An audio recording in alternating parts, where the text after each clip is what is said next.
Everyone, welcome to White Noise Night Coffee Sessions. Wow.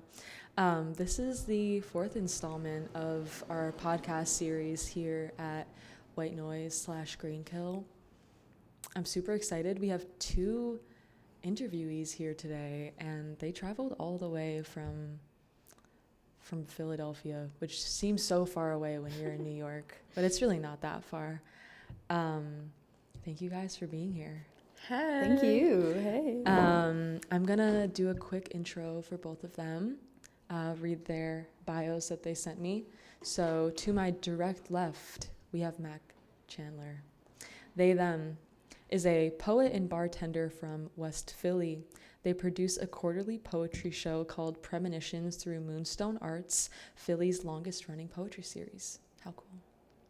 They also have a new collection of self-published poetry, There Is a Thing Haunting Me, I Could Grow to Love, available now. They literally have it here, so how exciting. In their free time, they enjoy drumming, a little episode of Survivor, and sharing hot gossip with the scary voices of bemoan from their haunted and cursed amulet. So I couldn't have said it better myself. And then to my left, my furthest left, we have C.R. Hooker. They, them is a poet and painter born and raised in the unforgiving heat of Arizona. Though they currently call the concrete jungle, of Philadelphia home. They are the photographer for Scribes on South, and this is their first feature on the East Coast. Very excited for that. When not writing poetry or engaged in tomfoolery, CR can be found playing with their cat or covered in paint. Wow, you guys just sound so cool. Let me just say that. So I know I just introduced you guys, but I'm going to ask you a question quite similar to that. So I'm going to start with you, Mac. Who is Mac Chandler? Okay, wow. What a question. I would say at first I'm a creative. I have always been doing some sort of artistic venture, and it started with like having a Tumblr blog at the age of 12, and it grew into the monster that is my current publications. Outside of that though, I bartend. I'm a bartender, which is like a huge inspiration for a lot of my writing because I am meeting people, I'm hearing stories, I'm hearing gossip all the time. I really like making music. I really like reading books. Yeah. Cool. Awesome. Thank you. I like reading books too. Occasionally. And then CR Hooker. Who are you? On the stage, I'm known as C.R. Hooker, also on the page. Colloquially, I go by Kate. It's like kind of my government name, I guess. Close enough. But yeah, I don't know. I'm new to the East Coast. I was born and raised in Arizona, so a lot of my poetry and my art really comes from that like wasteland. It's burning hot. There's like this always this sense of desperation in all of that to me. But yeah, I went to the University of Arizona and dual majored in creative writing with an emphasis in poetry and film. So I also really enjoy watching films. I did production design for a couple of senior thesis films, which was really fun. I prefer analyzing films to creating them in my little nerdy way. Also a painter. And yeah, I like to paint butts and boobs and cacti. So again, back to the desert circle. Right now in Philadelphia, I am a barista. So I also get to hear lots of good goss. Yeah. Awesome. I love the way that you guys connect in those ways. Like the gossip is very prevalent. And I feel that too with my job as a journalist. Yeah. But it's like very direct. Like Yeah. people are just talking at me. You get to like observe a lot, which is like, I guess if I was like really to like label where I am right now in my life, I feel like I just turned 26. I think maybe my frontal lobe is like doing some things now. I like look back at like kind of my role in this world, and I feel a lot like I am an observer. That like comes across in my job. Like I love sitting back and watching the crowd of people having a good time. I love like at a party, I'm usually the person on the couch watching. And I think because like I have such like a intense desire to like observe. That's like what gives me a lot of like need to write it down and like talk about it. Yeah, Yeah. totally. Thank you. So glad that these two wonderful people could come up to New York for this podcast and event tonight. We even got them some Stewart's coffee. That's how you know they're in New York, fully integrated into the culture now. So next question. I'm kind of gonna like bop back and forth. So I'll like, Okay. I started with you, now I'm gonna start with you, and Yeah. so you guys are always on your toes. So CR, how did your life as an artist and / or creative begin? Oh, wow.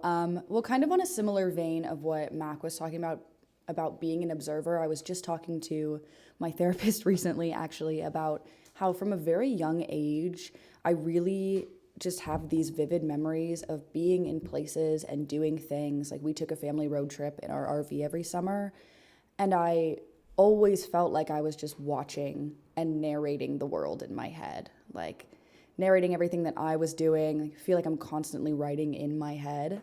So sometimes it's hard to pull me out of that and actually write things down because I'm like, I already wrote all day, but it's just my thoughts in my head.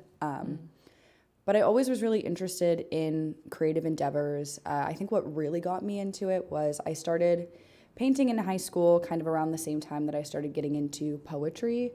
I got involved with a really awesome organization in Arizona. They're called Arizona Masters of Poetry, and they go around to different high schools, and they put together slam poetry teams of kids who are interested. And so that was like a really cool, really unique opportunity, which was also really nice for getting me comfortable with a stage. And so I did slam poetry in high school. I also did like all of the poetry contests at school, and I just knew from a very young age that I needed to be doing something where I felt like I was making something, and I felt like I needed to be doing something that mattered. Yeah. And like, even though I would always get the talk from my dad, that's like, how are you gonna make money? Is it profitable? I was like, okay, but it matters to me, and it could matter to other people that see it. And I've always just really like been interested in doing something that changes somebody or affects somebody or helps somebody in some way, even if it's just like a single line that they resonate with or a color in a painting that they like. Yeah. Beautiful. And then attached to that question, was there a project or moment when you realized that poetry and the arts was something that you wanted to pursue? Yeah, I think so. My freshman year of high school, I got an iPhone, I think in like 7th grade, like an iPhone like 3GS, like one of the really early ones. And I started writing in my notes app, and my freshman year, the night before the poetry contest closed, I guess it ended at like 11:59, but I submitted a poem and then told my parents. I was like, hey, I just submitted a poem to this thing. And they were like, I didn't even know you wrote poetry. It was very personal, and I kept it really close to my chest for a long time. And that was the first time that I'd ever really gotten the opportunity to talk to anybody about it. I actually won that contest, which was very slay, but I talked to one of the teachers at my high school. Her name's Donna West, love her deeply. And she offered to like read more of my poetry. I wasn't gonna have her for 2 more years, but she read my poetry, and she said to me, you could be the next Sylvia Plath without the whole head in the oven part. And that was like life-changing to a 15-year-old. I was like, oh, that's crazy. Wow. Okay, I will keep writing. Yeah, that's incredible. Wow, I did not put my that. head in an oven, so. Yeah, well, not yet. Ominous. Yes, sorry. We're putting the premonitions out there. Oh, And that brings call me out. to Mac. How did your life as an artist / creative begin? I don't know. I've been trying to think of my answer. I think that as a child, I was very emotional and I was very curious. And I think a lot of times that is like what is happening in an artist's brain before they even like make the art. I think I was experiencing very high emotion all of the time and kind of looking for clues of like how to get closer to it. Because I guess when you're young, you feel things and you don't examine them, right? And I think I was like immediately intent on examining. And yeah, I've always found myself drawn to like these like darker or more morose topics because I've always just felt very intensely. I'm trying to remember a quote. There's this poetic theorist and poet, Mary Ruefle, and she wrote in a book that I read recently, I think it was Madness, Rack and Honey. She was saying that like a lot of artists are trying to hear what they're listening to their whole life, and they've been listening to this thing that they can't quite describe. That's maybe emotional or maybe like just theoretical, and you're just constantly finding clues, and like everything that I write I feel is like a clue to what's going on, to like what I've been listening to my whole life. And I think like as a teenager I wasn't like conscious of that, but I was constantly like digging for something. I wasn't sharing my work very much. I wasn't really outwardly getting any advice from anybody until I was much older. So I feel like it was like very instinctual, very like detective of me to just be trying to like find what the heck I've been thinking about all this time, and like really put a label on it. Yeah. That's really interesting. I think of like how that development has felt for you in a lot of ways,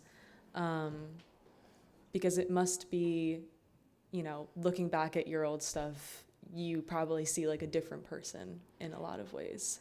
I think I do, but I see myself in that old poetry, even as much as it makes me cringe. I am like, damn, that person really knew, like, really was at least feeling something and was very like certain about It's what like they wanted to say. The inklings of like who you are now. It's like the same maybe like desires and instincts. But just like now you've developed them in a way that's probably like less maybe destructive in some ways. It's like wrangling an animal a little bit. Like the idea of like duende, the creature within you that like forces you to remember death or whatever, that creates creativity, whatever Lorca said. It's like this idea of like harnessing that like really intense, almost survival instinct and like kind of corralling it into something that is readable or understandable to other people. Yeah. Definitely. We all have that, you know, the animal that I am. I always think of that when I think of like that creature within us, like the whole Derrida. I don't know. Like I always like go back to that when I'm thinking about the very primal aspects of creating art. So you just reminded me of that. And then second part of the question, project or moment that, you know, had a big influence on you. I remember I took like a bunch of short story classes in high school, and as much as I like lean toward poetry now, I definitely started young writing fiction, and that was kind of like my entryway. I remember I had a teacher that was just so supportive of me, even though I was just writing absolute like dog shit. She would force me to like continue going because I just had a horrible work ethic. And I think mostly the things that like got me to like be like locked in as a writer were professors forcing me to do work, which is something I'm deeply grateful. And now I like have to find outside of schooling. I've been out of college now for like 3 years. So like I'm trying to find that push from other people as well. But yeah, I would say like I'm already motivated to create, but the actual like process of being a writer and like making it in the world like that would come from the people above me that have already done it and are like, come on, dig your heels in, we're gonna do this. Interesting. I love that though. You know, and I love that you're not afraid to admit that either. Oh, no. Because I think for some people it's like, oh, it's just like it comes from me and it's just like, you know, I just sit down and I like write a poem. But I really like that it's like, no, like I'm really inspired by my people, my community, my surroundings, and goes back to what you were saying about your job before too. Like even being in that kind of environment would enable the inspiration to kind of come out, or at least bubble. Yeah, I mean, it's that struggle between pleasure and discipline of like, having the pleasure of like writing, but then like having the discipline to actually get it out to the people. Yeah, totally. That's like the hardest part. It's though. the hardest part. Absolutely. I feel it. So my next question for you guys, was poetry always a part of your lives? And if not, what would you say are other mediums that have been really important to you? Oh, I think we're going to start with you, Mac. Me first. Yes, we're going to like bob back and forth. Cool. Yeah. I was back to, I don't mean to bring Tumblr up this much, but back to Tumblr, I was posting horrific stuff on there at the age of 12. But before that, I have my first journal with my first poems I like physically wrote down, and I think the first one ever was like, my tears are cement and they drip down and they're heavy, or something like that.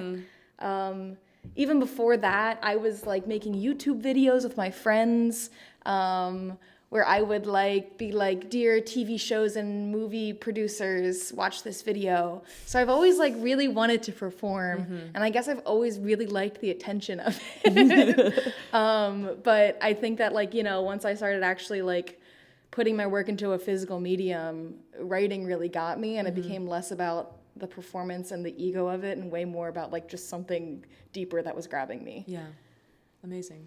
And CR, what would you say?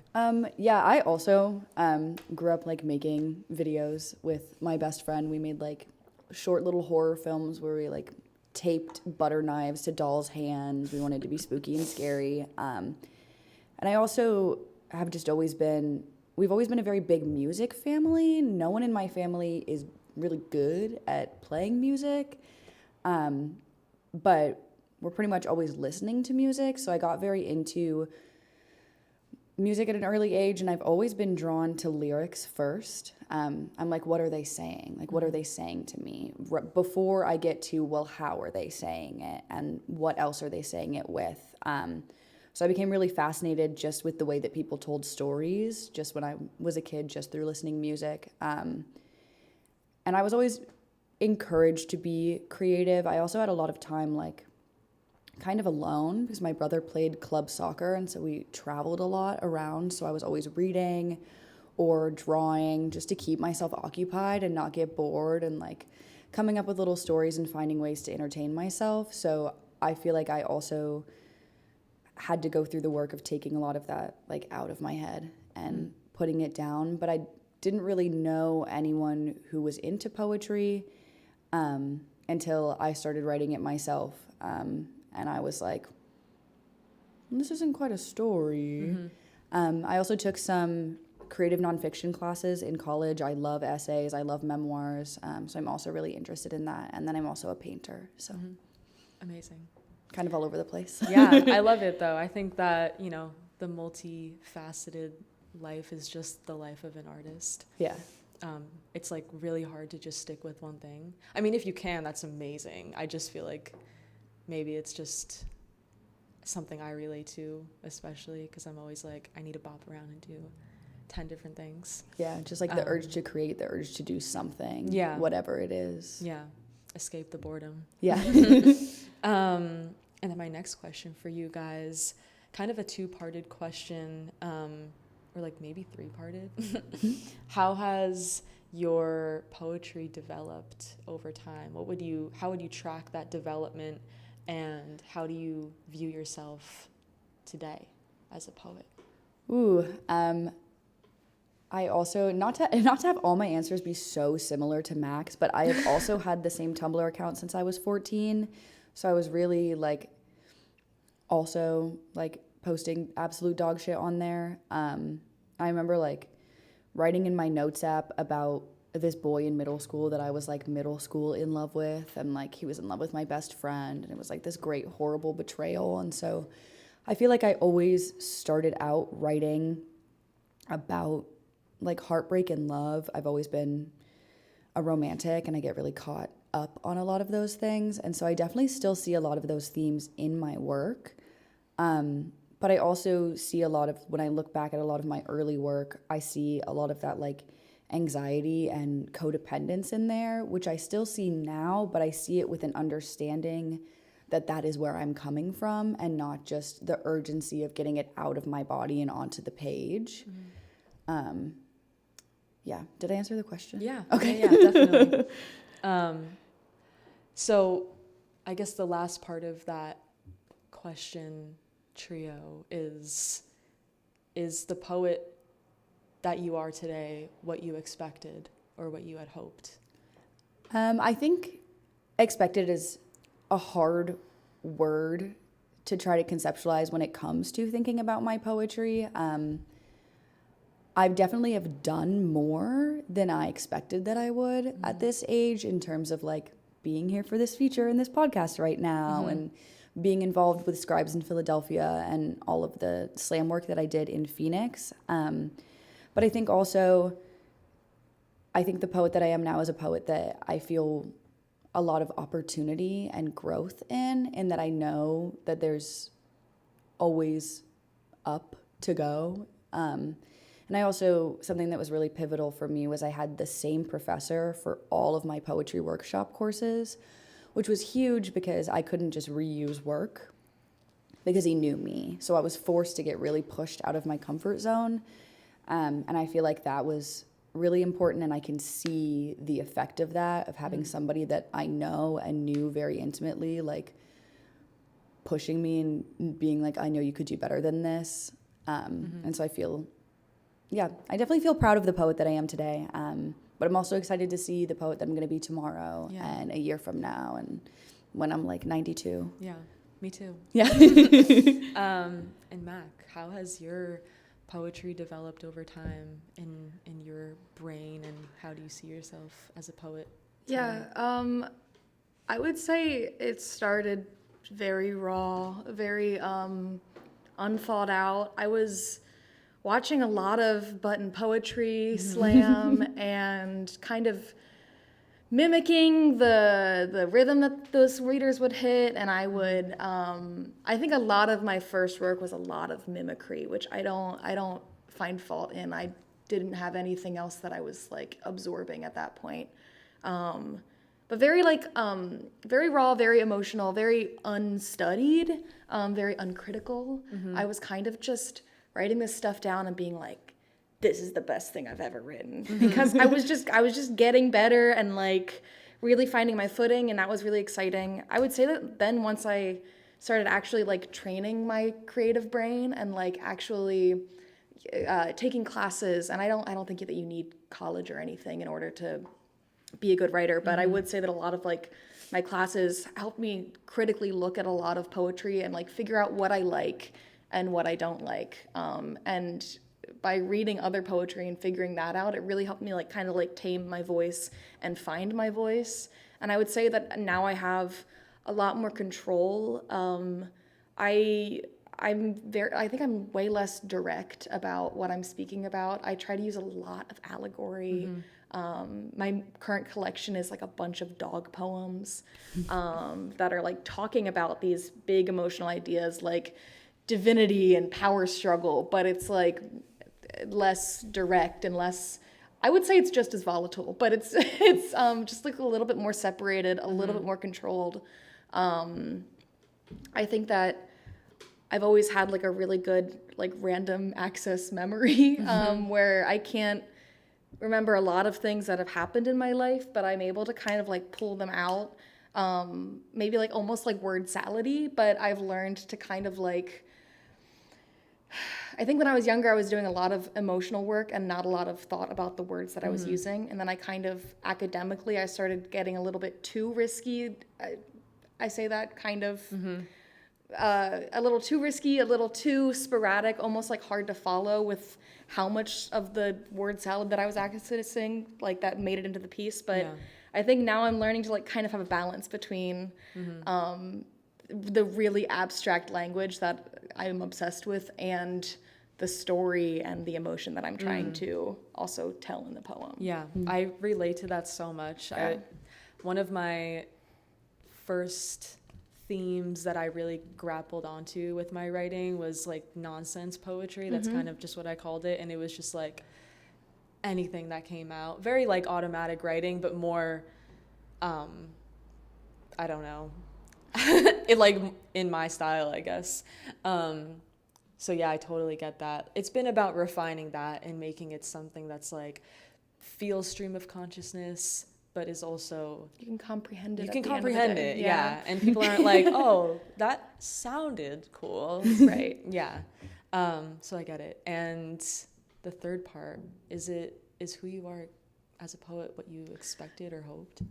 No, I mean, I don't think when I was 14, I was even thinking I was going to be here. So I am more than happy to be doing whatever the heck I'm doing right now because I'm here. Yeah. So if I told my 14-year-old self I would make it to 26, I would probably have been like, ew, gross. And also like, damn, I must be so famous right now.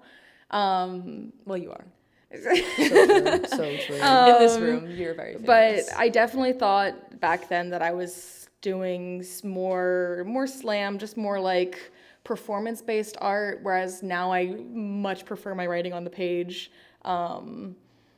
Yeah, I would say that's like the biggest evolution is like I've kind of pulled back from the performance aspect and put like a lot more into like the thought behind each singular word. Yeah, that's amazing.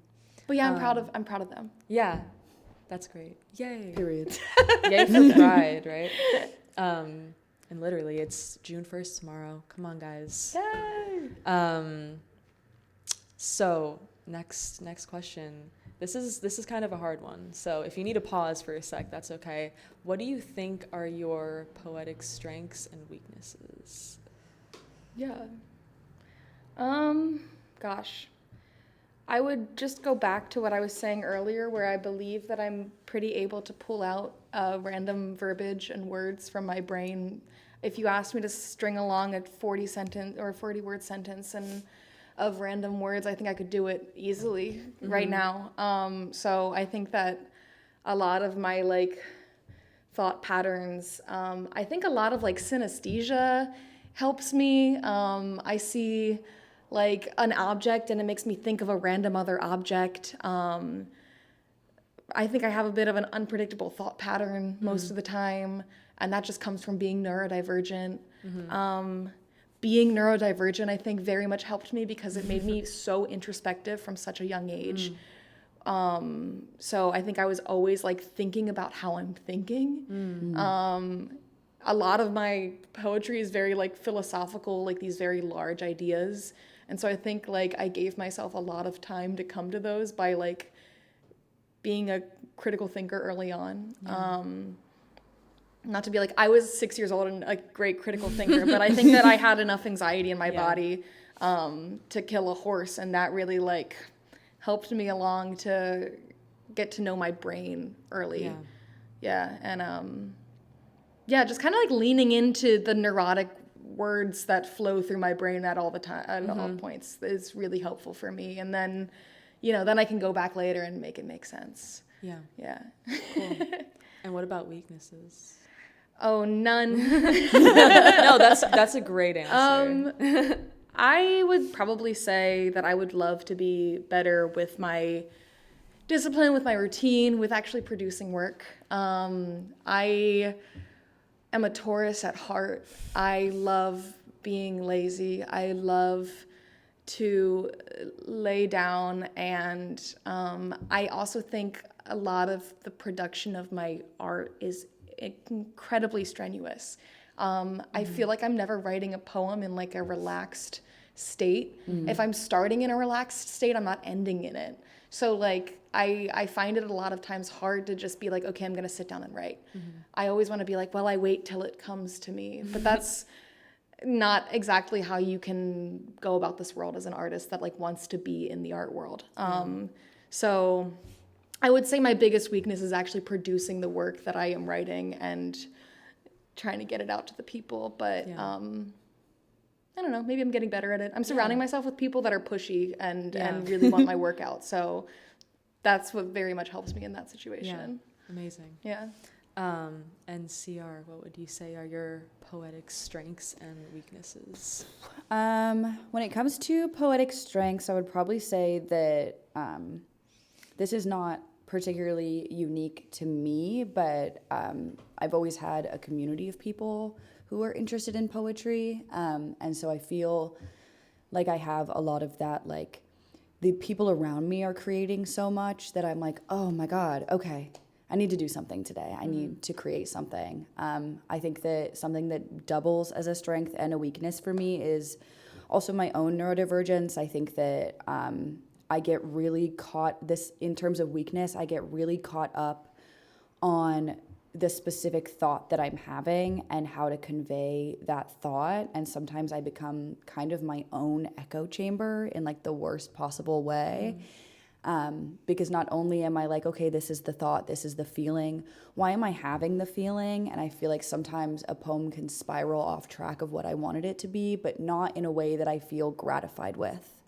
Not in a, oh, this is what it was meant to be, but in like a, oh, I am talking myself in circles kind of way. So I feel like sometimes I'm writing the same poem over and over when it comes to like my specific compulsions and the ruminations that I have when it comes to my OCD. I feel like there's really a lot that I circle back on, but I also think in a way that that itself is a strength, because it's taught me to look at these things from so many different angles and examine the feelings from so many different ways. And I feel like poetry is really one of the few places that I let myself feel my feeling. Because usually I feel a feeling and I'm like, oh, if this is a negative feeling, well, I got stuff to do. I'm moving on. I got things I can't deal with that right now. And I kind of push that aside. But when I'm writing and I really get into writing a poem, I feel like I access pieces of me that I otherwise try to hide for fear of them being inconvenient or burdensome. And I think that that definitely I would put in my strengths column. Yeah, I feel like I also do a lot with imagery. I really like an extended metaphor. I'm definitely more explicit in the things that I'm saying, in that I'm just going to say it to you.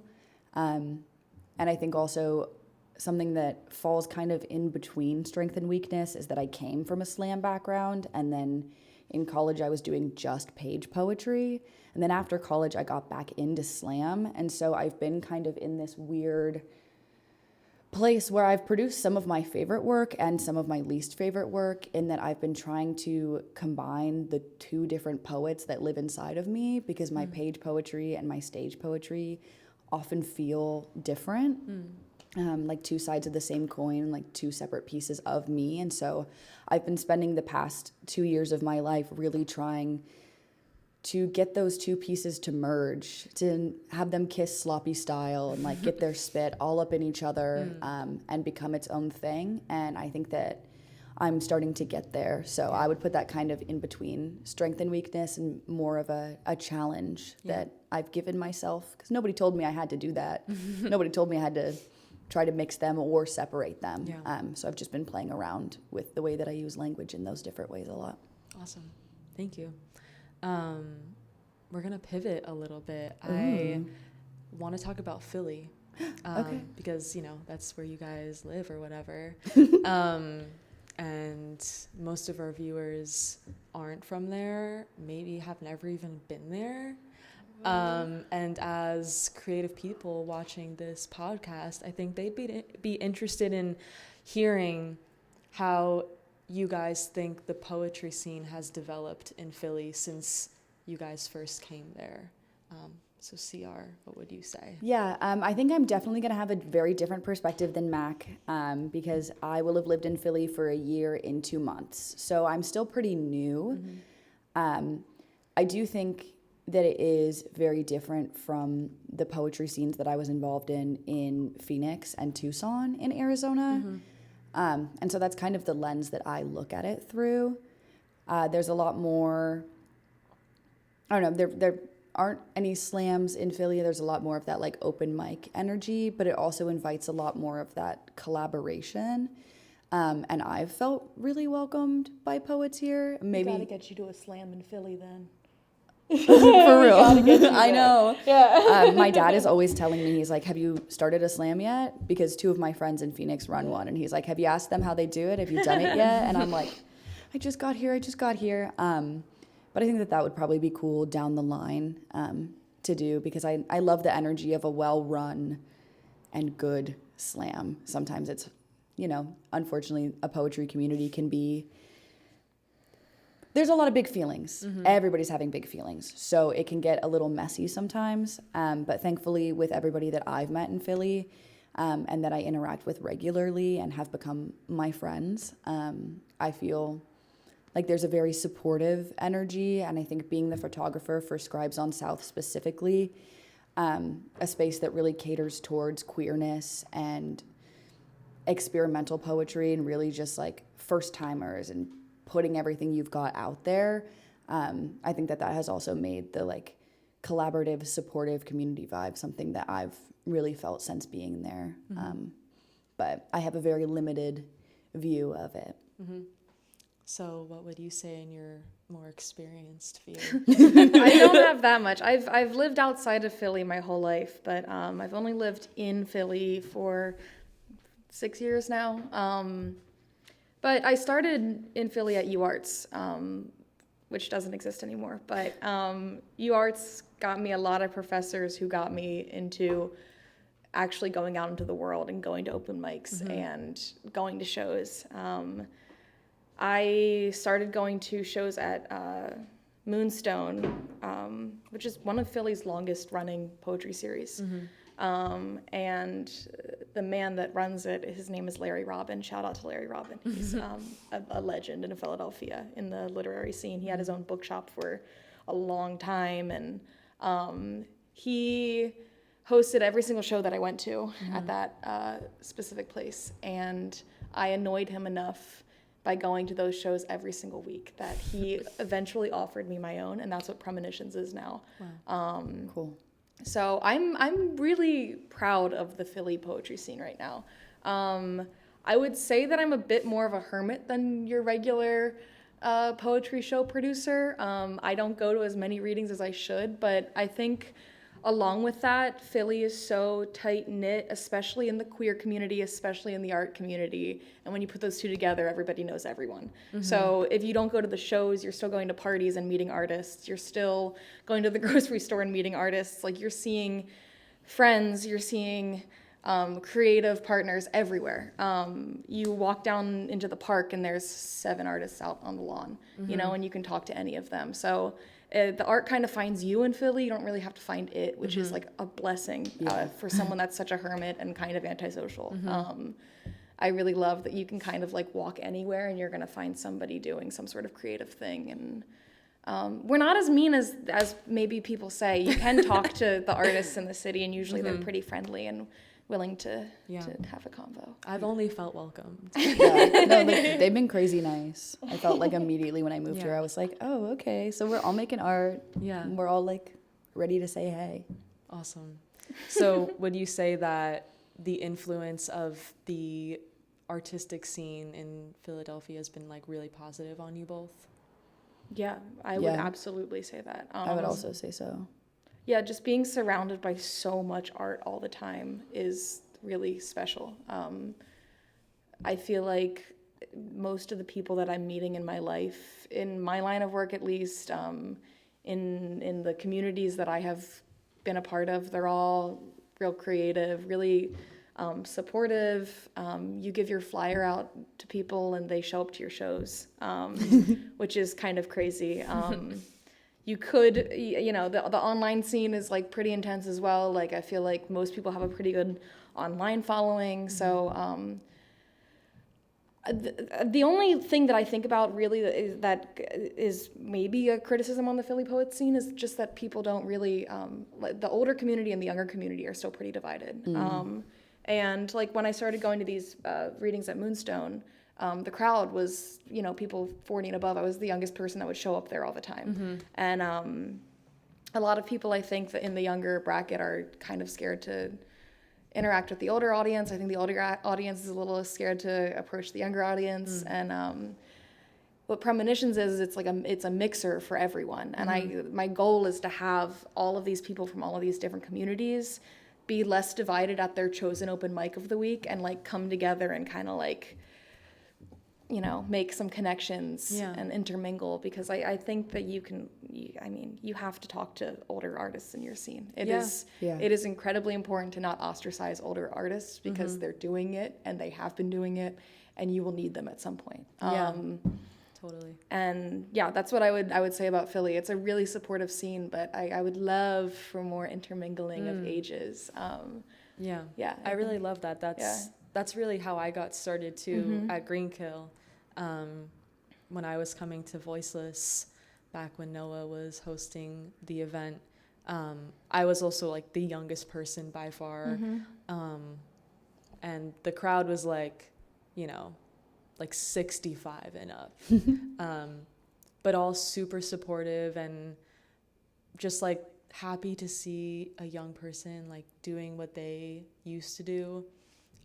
And now I feel like White Noise has kind of become that in a lot of ways. We just like, because I've established those connections, like I have, you know, those people come out, and then like obviously people our age, and I love that everyone can just like support each other. It's like you're saying, it's so important.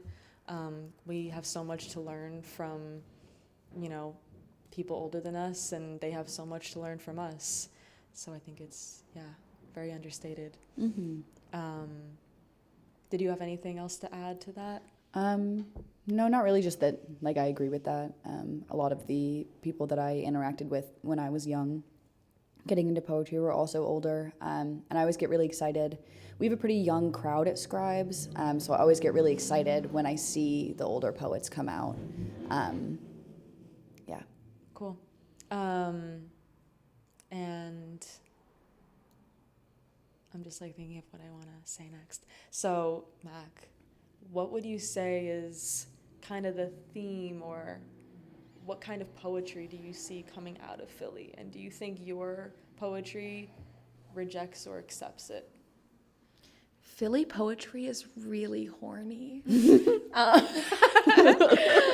It's really horny, which is great, and that's awesome. We even have like shout out slutty poems night. Like there are so many real like bold, like super slammy, super like boisterous and confident people, and those are the people that actually inspire me the most. I feel like when I go up on stage, I am reading about like grief and my internal shame that I live with, and then I forget that you can write poetry of joy. And I run into so much joyful poetry in Philadelphia, it almost makes me sick sometimes.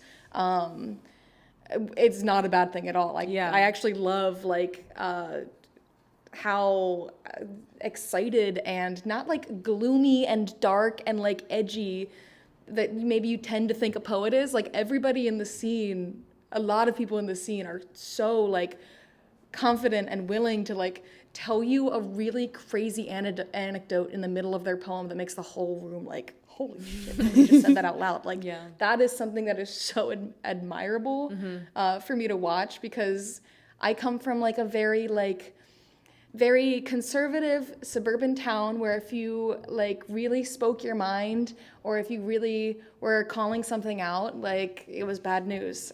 So moving into a community that is so like willing to be so open and opinionated, it's exhilarating to watch. And I would say that my poetry is like trying kind of to like tap into that. We're a city full of like anecdote writers. Like the people here are so observant and so funny. A lot of poetry readings, I'm laughing the whole time. So yeah, that's kind of how I view the scene. It's very like bright and bubbly, which is cool. And I maybe though I don't like write that sort of thing, I definitely like really try to like use that in my writing as much as possible. That's awesome. I wrote a joke in one of my poems in this book. Like that's huge. Wow. That's a step, honestly. It's hard. It is hard. and CR, how would you respond to that question? I really feel like Mac hit the nail on the head. I would also say that not only is there a lot of like joyfulness and playfulness and kinkiness in the poems, in the scene, there is a lot of queer joy and people talking about their queer experiences, and not just in the sad, hard ways, but also in the fun and exciting ways, which I feel we need a lot more of in media in general. I feel like we're always just getting like extremely tragic and sad queer stories, and sometimes it's like that, but it's really fun to see not only like queer resistance and like everybody just kind of banding together, but also to see like that there is joy in the little things, and that people are willing to be out loudly and proudly and sexually or non-sexually. Just seeing, I feel like people really show up in their poetry as they are. And I think that that's really fun. I see a lot of personality in the poems in Philadelphia and the scene in Philadelphia. I feel like I really get to know people when they go up and they perform their poetry, and then I'll talk to them for a bit afterwards, and I'm like, I love that you really gave me like a smash intro of your vibe and your energy just through their poetry. And I think that that's really fun. Yeah. I think that's something that feels really cool about the community as well, is it's very like every poet is who they are. And obviously that like shifts and changes with time, but in the sense of like everything that they're writing feels so true and unique to them, even if it's experiences that people have shared. And that's really cool. Awesome. And are there any, I mean, I know we've already spoke of a few, but any open mics or poetry events in Philly that you want to shout out for anyone watching, interested in checking one of them out? Yeah, I would shout out Scribes on South. I would shout out Premonitions. They're only every few months. And I always have therapy on that day, it turns out. But everything I've heard about it has been epic. And I'm really excited to get to go to one soon. I'd also shout out House Poet. One of my close friends works on that one. They do some really cool stuff. And something specific that I want to shout out about these open mics is they usually have features. And I know all of these producers and creators of these events pull features from the open mic list, which is so awesome and something that I feel like I haven't really seen before, in that I feel like in Arizona, people are usually, if there's a feature, they're going for like the bigger name. I did have a friend who pulled people like open mic list style too, but I feel like that is something that, to me at least, feels very unique to Philly and these events, and it feels really cool to see that like somebody could go up and read for the first time and then feature a few months later. I think that that's really awesome. It's always a huge opportunity for poets. Awesome. Mac? Yeah, Scribes on South is every last Sunday of the month. Yep. Premonitions, you can follow at Premonitions Poetry on Instagram. We usually do 4 to 5 shows a year.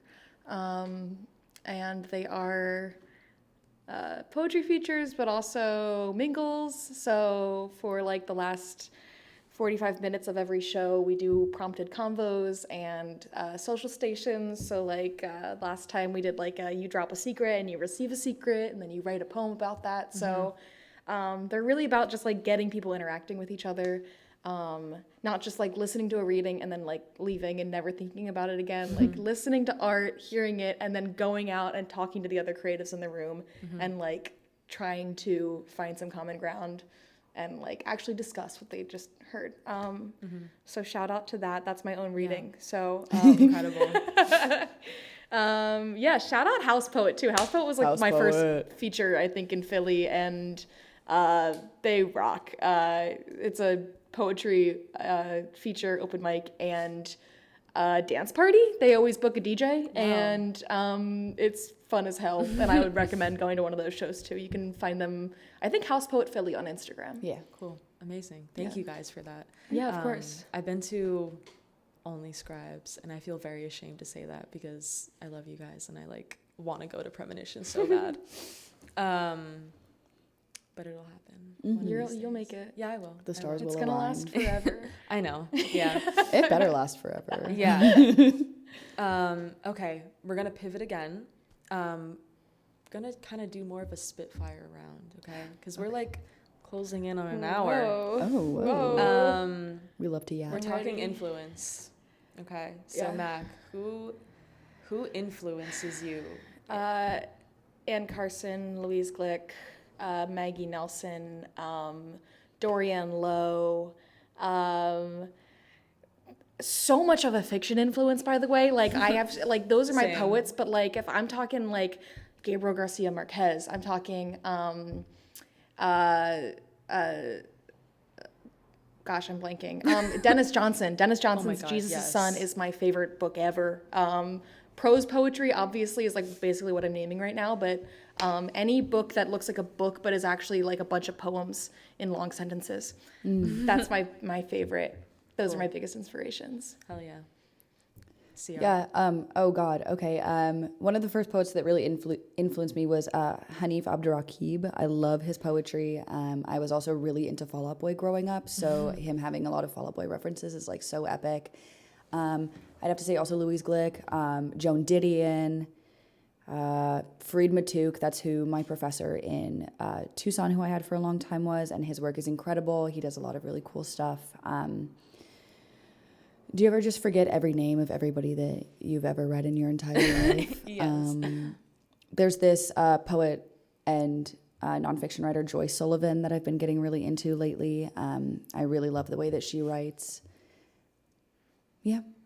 I also like have so many snippets of a bunch of different poets that like I encountered on Tumblr that I was like, oh my God, this piece of this poem is epic. Yeah. So I feel like I know a lot of like, and get a lot of my influence just from scrolling on my phone and That's real. checking writers out. I recently have been reading more James Baldwin, and I love that he has like the longest sentences ever all of the time, and I love a run-on. So I've been really interested in that lately as well. Awesome. I love that you mentioned Ann Carson first because she's one of my faves, and I met her Forever. last year. Yeah, I would throw up. I'm I happy almost for you. did. Yeah. She told Yeah. me that she liked my shirt. Oh, sick. And that was like, That's huge. okay. She read a poem called Ann Carson Likes My Shirt. Yeah, and I told her I liked her glasses, and she's like, I got them from CVS. Thank you. Did you kiss? Almost. Wow. It was gonna happen if we had just stayed there staring at each other, I bet. I bet. Thank you guys for that. So good to hear your influences because I can totally see that in your guys' work too. And Mac, this question is more for you, but it's for both of you guys. Are you working on anything right now? Have you put out maybe a new book recently that you want to talk about? Yeah, like maybe I want to talk about it. So yeah, I just released a self-published collection. There is a thing haunting me that I could grow to love, which is a mouthful, but Do you want to give it a little? yeah, I'll give you guys a little show. I hand printed these, and they are totally upright and not even twisted around like the first edition was. But they are a bunch of poems, untitled, unnumbered, so that you kind of read them as one long thing. But my like pitch of this book is that it is like the space right after you've experienced horrible things and you've decided you don't want to do that anymore, and then you don't know what you're supposed to be doing. It's about sitting on the sitting on the couch watching TV, disillusioned, unable to connect with the world, and thinking like, dang, if I went back to that like weird, crazy, toxic thing, if I like started doing this again, if I would at least have something to do. And this book is a lot about like how do you deal with that era or that zone of your life where you are so uncomfortable because you don't know how to live, but you know how you don't want to live. Like you know what you can't do anymore. Oof. So you're like wondering like, oh, where do I go next? What is all of this waiting about? Like, what am I waiting for? There's like such a idea that like once you're traumatized or once you go through something like mental illness or whatever, like you heal eventually. And I think a lot of people get stuck in this waiting, like, okay, I'm doing the work, I've been doing the work, I have been doing it, and I am holding out, and now when does it actually happen? It's just about that like drag of like, so I wouldn't say it's the happiest collection. I wouldn't read it if you're like super down, or I would maybe for commiseration. But yeah, it's about a thing haunting you, like a loneliness, a stagnation, a boredom, that in the long run is the thing you're supposed to be doing, but it's hard. It's really hard when you're in that space. Yeah, that's where it takes place, I think. Yeah. So very internal. Very internal. Yeah. A lot of it is from my point of view, but a lot of it is also from, as I mentioned before, like the point of view of a dog, and like this idea of like once your pain like kind of like lets you go, you're kind of this like wild dog that doesn't know what to do. Yeah. So there's a lot of poems in there that mention barking and drooling and biting, and I think poets have always been drawn to dogs because they're just like a natural way to talk about power levels and divinity and all of that, obedience. And so here I am. This is my dog collection. I'm adding it to the dog collections pile. Hell yeah. Love it. Yeah. So you mentioned that the poems Untitled, Unnumbered, all connect, are supposed to be read as one. Were they written that way as well? No, I mean, I think that they were all kind of written in the same headspace. A lot of like themes and symbols are like overlapping with each other. I think like the subject matter, like the physical subject matter that is being like presented, like those are changing, but what it's talking about is all the same. Which is why I just didn't want to title them. I didn't want to like, they're not even like in a specific order. I feel like it's much more of like a collage rather than like a front to back, like time-based art. I feel like it's kind of outside of time-based art. Yeah. Got it. And is this your first published work? Yeah, I've had a couple one-off poems published here and there in journals, but this is my first real collection after my thesis in college, which I'm not putting out to the world, but it does exist. Same. I wrote that, and then I was like, okay, I'm actually going to write one for pleasure and not for academia, and this is what came out of that. And I was really, really influenced to do it on my own and not wait for somebody to give me the okay. That's a great thing about the Philly community scene, is that like you can just release something on your own, and you don't need to rely on like a publication to promote it. You kind of have your community already doing it, which is beautiful. That's beautiful. Yeah. And I guess that's like kind of how we got connected too, in a way. Absolutely. Yeah. Which is so cool. So who would you say, or what would you say were some of the main influences on this collection, if you could name some? If I'm being so real, Elliott Smith, who, if you know me personally, I don't ever stop talking about.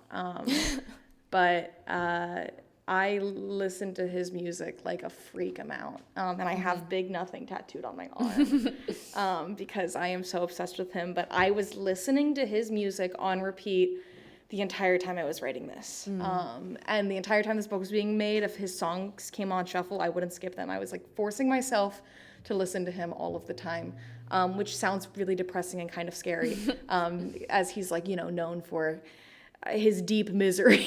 But I felt like the whole time I was writing this collection, I was kind of responding back to a lot of his music, because he writes about the hard shit. Like he writes about his brain not working correctly, and I fully relate to that. And he's definitely like, if I named my number one influence, it probably wouldn't be a writer. It'd probably be his work. It'd probably be a lot of musicians before writers. That's fair. You guys totally could have named musicians.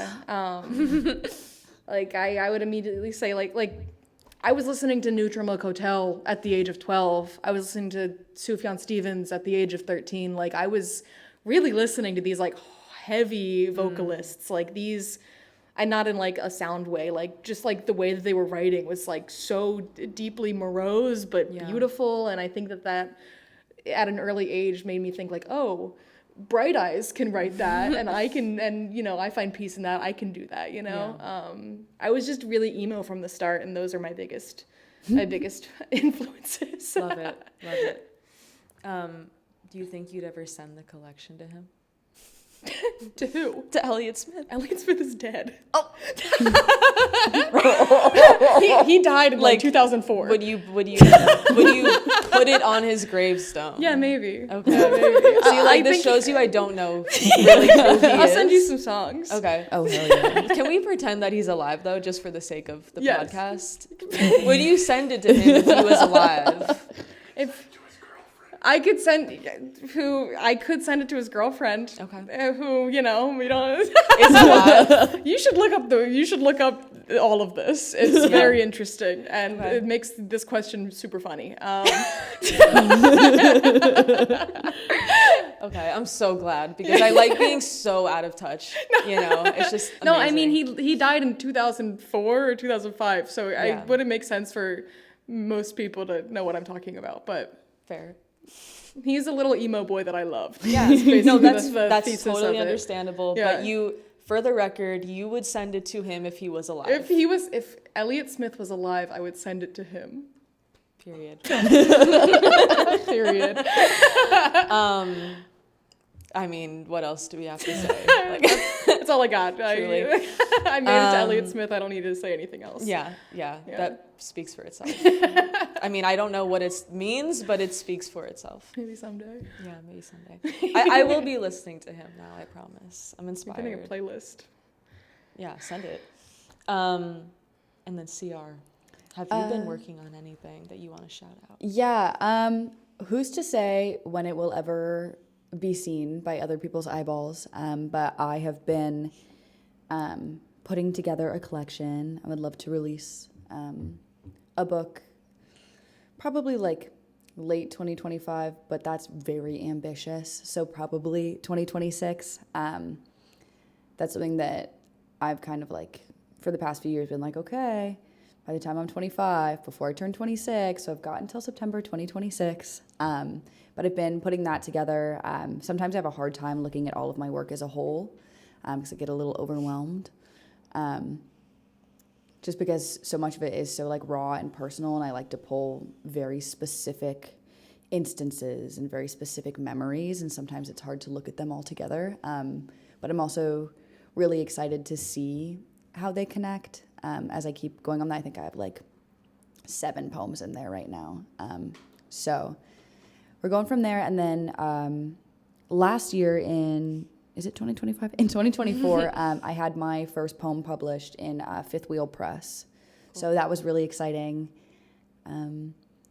Yeah, honestly, really just working on editing poems. I have a habit of word vomiting things out and then arranging it into what resembles a poem and then calling it done. And I used to never really go back and edit things, but now, I don't know, as I'm like getting older and looking at these poems in different ways, sometimes I'll see a poem and I'll be like, oh, I used to hate this one, but actually if I did this here and I played around with this and I changed some of this language. So just a lot of revisiting, and I have a lot of fragments or a lot of one-liners or like several lines and then never come back to them. And so I've also been taking those and seeing if I can run from them. So I'm doing a lot of revisiting things and seeing where they fit with the person and the poet that I want to be and to present to the world. So awesome. Thank you. Well, we're all really excited to see that when it does come out. Thanks. That's good because now I actually have to do it. Now that I've said it. Yeah, you really do now. Now that I've said it out loud to somebody other than my partner, I'm like, okay, we got to do it. Yes. We got to do it. You do. So yeah, I'm really excited about that. Yeah, same. Last question, guys. We've made it. Any hopes, dreams, expectations for your performances tonight, or just the future in general? Yeah. I don't know. I will probably be able to get through this whole book because I write short poems. And by short, I mean 1 page, okay? I don't think I've ever written a poem that's more than 1 page. I don't know. But yeah, I just like coming out here and saying my work. And I don't really like performing it, but I like that people like the performance. And they come up to me afterwards and they say that they've related, and that's like all I can ask for. I don't have any like I don't dream of a giant income. I don't dream of like any crazy success or fame, but I really do love speaking my shit and people hearing it and being like, yeah, I get that. That's like the human experience, is being like, this sucks, and someone saying, yeah, dude. That sucks. That's important. It's important to do. Totally. And CR? Yeah, I mean, honestly, kind of similar. I'm really excited to do more than 1 or 2 poems, just because that's kind of really all that I've done since coming to Philadelphia. And so I'm kind of excited to see and feel the way that my poetry feels and impacts with this, like, mixture of, oh, I wrote this in an entirely different place across the country, but the emotion travels and is still relevant wherever it is. And so I'm just excited to see those all put together, and yeah, to feel like inspired and excited to keep writing after this, and see where I want to go, and what comes to me next. I'm so excited to hear you guys too, and I think everyone else is, the crowd out there. David's definitely excited. Yeah, well, thank you guys so much for coming. Thank on you. Are you the kidding? 4th installment of White Noise Night Coffee Sessions. If the viewers out there would like to hear Mac Chandler or C.R. Hooker outside of this podcast, they could find them at Frilly Socks on Instagram, FRILLYSOX. On Instagram, I am at cowboy.jingle. Right. Cowboy, how it's spelled. Jingle, like jingle bells. I also have an art account that's linked in my personal account, but my personal account is where you can find like videos of me performing. The art account is mostly paintings, but it's at Cacti Kate Makes Art. Kate is spelled CAIT. Yeah, check me out. I'm around. Thank you. And there will be a recording of their performances tonight as well on the Green Kill Sessions YouTube page. As soon as this is out, it will be there as well. So we can't wait for that. And thank you guys so much again for joining me. Thank you. And White Noise signing off.